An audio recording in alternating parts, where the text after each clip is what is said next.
My avoidant ex never changed for me. Did yours change for you? Keep watching.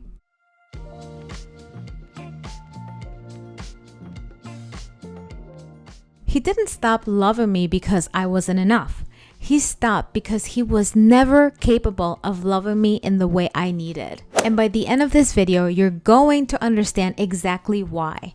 Not a theory, not a guess. This is a pattern I've confirmed with over 10,000 anxiously attached people through my research I've been doing since the year 2017. For those of you who are new to this channel, I am Marianna Turov. I'm a neuroscientist and an anxious attachment clinical specialist. And I am the creator of NeuroIdentity, a method created for anxious attached people to reach their secure attachment at the identity level. If you want to watch the NeuroIdentity Masterclass, the link is down below. Don't forget to subscribe, give me a like, and leave me a comment because it really helps my channel and it really helps my mission to rid the world of anxious attachment, because you and I know that anxious attachment hurts too much. So if you ever ask yourself, did he really love me? Stay till the end, because I'm about to give you the answer nobody in this space is honest enough to give you. A few years ago, I was sitting in my bathroom floor, replaying a conversation with my ex for the 100th time. Not because I wanted to, because I couldn't stop. He had just told me again that he needed space. And I remember thinking, this man chased me for 4 months. He showed up. He said things nobody had ever said to me. And now he can't even text me back in under 2 days. I kept asking the question that I think you're asking yourself right now. Was any of it real? That question is actually what started everything I do now.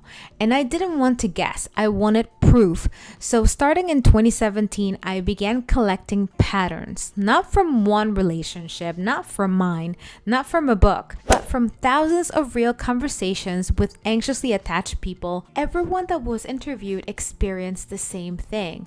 Avoidance don't change. What they do instead is make what I call pin adjustments. And once you understand this, you will never look at your ex or your current situationship the same way again. P stands for petite.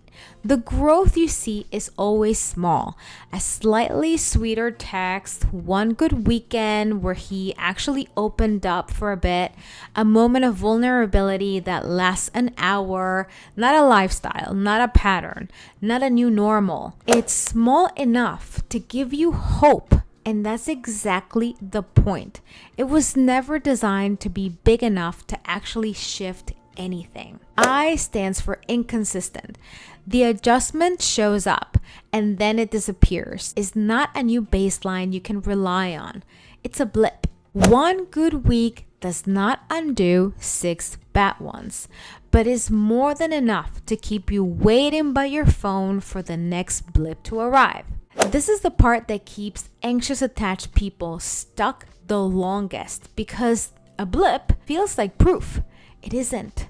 It's a pattern doing exactly what it's designed to do, to keep you in the relationship. N stands for never for you. And this is the one that's the hardest to hear. So I'm going to say it plainly because you deserve the truth. Even when the adjustment happens, it is rarely, if ever, an actual offering made for you. It's a reaction to their discomfort, guilt, fear of losing you, pressure building in the relationship.